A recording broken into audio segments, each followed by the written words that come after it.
Miller said he really didn't get to understand this original six showdown until he moved to New England.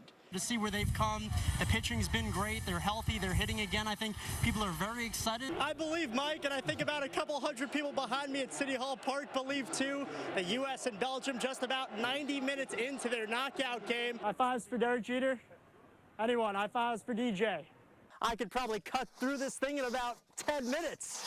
The winner of the event can do it in about 10 seconds. 80,000 fans expected over the next 2 days for the Mets and Blue Jays series, and what they hope is the rebirth of Major League Baseball here in Montreal. Clifford is a proven winner at every level, from college to the pros. So for a struggling franchise like the Bobcats, buying into his brand of basketball really wasn't all that hard. He's won everywhere from Charlotte to Sonoma.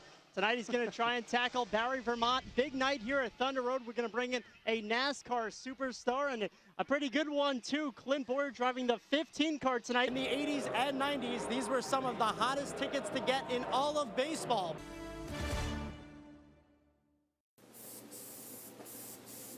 In a small suburb just outside of Montreal, Sylvie Marsolet is putting her own flair on the art of goaltending. It's the most beautiful work you can do for me, because that's why it's my two passions. Along with her life and business partner Alex Mathis, the pair have owned and operated Silabrush Airbrush for the past 8 years, a company which mainly specializes in the detail and customization of goalie masks. It's gratifying because you're not just punching your card and doing like a 9-to-5 job, you're actually making your own job. With each project taking anywhere between 20 and 40 hours, it certainly is a labor of love. One which, fittingly enough, started of all places on the ice. We actually met playing hockey, which I never thought, but I came in for replacement and she was already playing as a goalie, and that's how we met. Like any small business, the company's growth took time. But as Marsolet's designs began to gain attention, big names came calling from every crease, including the Canadian Junior Leagues, Hockey East, and the AHL. First, it was not for a living, but just for fun. So the company grew up, and now I can do this for a living. This year, their biggest dreams were finally realized when NHL goalies Carolina Hurricanes' Anton Khudobin and Pittsburgh Penguins' Jeff Zakov took their game to the highest level. It was pretty cool to see his mask on TV, so it's an unbelievable feeling. Sylvie is known for many things, but what sets her apart is her realism. For example, this goaltender wanted a picture of his daughter on the back of the helmet, and as you can see, it's a spot-on match. When I start, I can do it for 12 hours, or I'm just in my bubble. For two diehard Canadiens fans, their next goal is to deliver one to the Bell Center. But that doesn't mean they'd be opposed to outfitting one of the Habs' biggest rivals, if given the opportunity. Everybody who wants a mask, I will do it.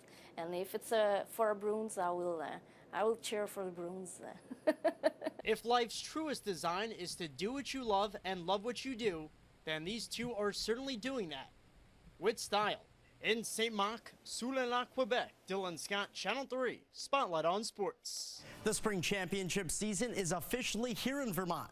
This weekend, tennis opening serve with individual state titles up for grabs. And for the first time in 4 years, a guy named David Rowe not taking home the boys' singles title. Let's head to Letty Park for these boys' championships. The singles final pitting Fairhaven's Yusuf Rajia against South Burlington's Gabe Katz. Rajia, a junior entering the tournament as the 6th seed. He's not looking like a 6th seed with the first set up 6-1. But Katz, a freshman, doesn't go quietly in the second set. The number 8 seed with a forehand winner down the baseline, perfectly placed. Then he reverses direction on Regia for yet another winner. He gets within 2 games, but doesn't have enough to keep up with the Fairhaven Slater. Regia ends the match with 2 straight aces and a forehand winner off of the return. And there it is, Yusuf Regia, your individual singles state champion, 6-1 and 6-3. Last but not least, we're back in Chester for the D3 championships. What a day for People's Hannah Merriam. She sets a D3 record in the 200 at 25.63 seconds. She also sets a state record here in the 400, 58.71 seconds. She was flying, but the day belonged to the Woodstock girls. Anna Diefenbach gets the Wasps going with a win in the high jump, clearing this thing of 4 feet and 10 inches. Nice jump. On the track, another dominating performance in the middle distances by Carmen Banga. Who else? She wins the 1500 here in 4 minutes, 58.05 seconds, then goes on to win the 800 in 2 minutes, 22.25 seconds. And then there's teammate Elizabeth Bissett. She wins the triple jump, the pole vault, and the 100-meter hurdles here in 16.57 seconds. What a day. Now on the boys' side, a few surprises. Edithsburg's Zach Dixon wins the discus with a top throw of 128 feet 2 inches, but it's another state title for Bellows Falls. In the 1500, the Moore brothers leading the way. Jamie wins in 4 minutes, 13.77 seconds. His brother Willie just a second and a half behind the pace. And how about Terrier's teammate David Dunbar, an upset win in the long jump, 20 feet 5 3/4 inches. He also wins the 110 hurdles and anchors the 4x100 relay team in their win as well. It's a second straight title for Bellows Falls, 5 straight for the Woodstock girls, which has never happened before in Division III. Baseball back in Montpelier. The Mountaineers hosting Holyoke in their home opener. Mountaineers trailing 3-1 early in this one, but it stays that way thanks to Castleton product and Vermont native Sam Spencer, who goes 5 strong innings of relief. Going to see him all summer. Now Vermont going to tie it in the 5th. Adam Picard, the RBI single to right center. That's followed by a pass ball. And we're all tied up at 3. The Blue Sox get a run in the top of the 9th on a throwing error. Mountaineers with a chance to tie it. Runner on second, but Blake Taberry goes down looking. Vermont dropping their home opener to Holyoke 4-3. The final, much more on that tomorrow. Red Sox and Yankees also going down tonight.